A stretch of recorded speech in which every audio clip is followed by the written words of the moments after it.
Well, right now, the Roy Moore U.S. Senate campaign mired in controversy after numerous women have come forward alleging unwanted sexual advances when they were teenagers, and Moore at the time was in his 30s.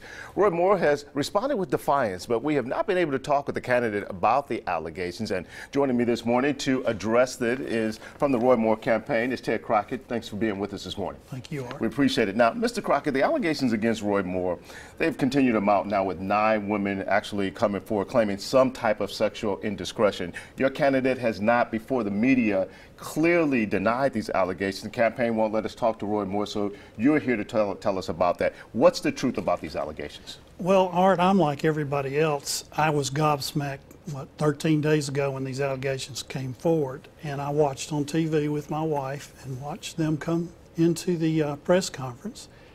Kayla holding his hand. She's standing by his side when they went up to the podium.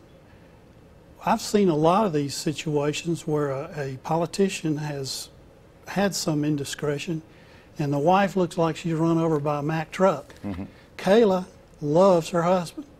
I don't see pain from her. She knows him. But the truth, well, the question is, what's the truth about the allegations, though? Well, so far, yesterday there was a big turn. The witnesses are coming forward for Roy Moore.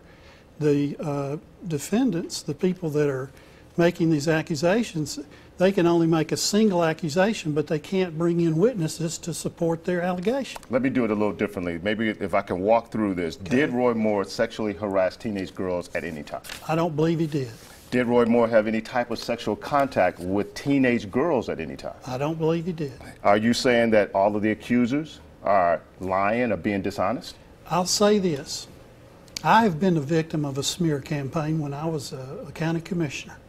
Had an editor of a newspaper use the Sullivan New York Times lawsuit, which you know is a public figure, protects newspapers. They cannot be sued for libel. They have to, you have to prove malicious attack. That's hard to determine. AL.com and Washington Post are both owned by Democratic families. They are trying to smear Roy Moore's candidacy. Okay, that's as simple as I can put it. Okay, if you talk about smearing, then all of these women have come forward with these allegations. Why won't Roy Moore then plan a lawsuit against these women? He is, and it was on TV last night on cable news. He was interviewed by Scott Beeson. That pretty much looked like a Roy Moore supporter when you watched that. Well, you know, he's going to talk to whoever he wants to.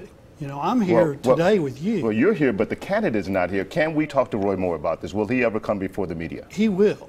He will. And he has.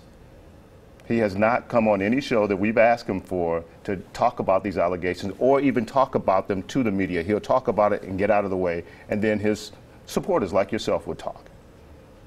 Well, it's like when it happened to me. The first week or two, you're just in shock over the allegation, okay? I sued. Okay. I sued, and the editor was fired, and I won my election with 69% of the vote. Well, this is exactly, to me, the same situation, Art. Okay, we're going to have more time to talk about it. His name is being smeared, as you say. Well, we're going to talk more about that. We're going to talk on Facebook Live, where we'll be able to talk about this in depth. So those of you at home, if you want to join that conversation, go over to Facebook, and Ted Crockett and I are going to be there live. But now let's get a check on your weather and traffic together. Here's Ashley.